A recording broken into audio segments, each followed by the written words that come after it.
Hey guys, my name's Adam from Elite Fidgeters, and today we're talking about this guy, Fidget Spinner. Every week to 2 weeks, I'll be playing with a new fidget spinner. Not new fidget spinner, but new fidget, hopefully. Hopefully. Okay, so today I'll be showing you how to get a really good spin really fast. Really fast, okay? So what you need to do, you need to hold it like this, pinch grip.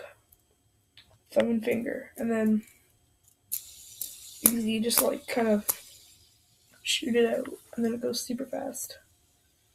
Or you can get an air compressor. I'll be doing a video like that. Again, hold it like this. Hold your back.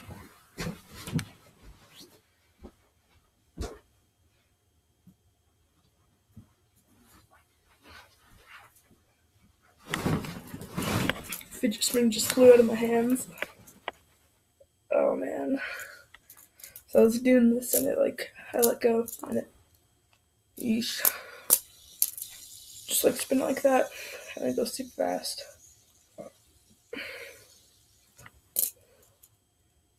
Spinning. Ooh. That's really all. Thanks for watching. I will see you in the next video.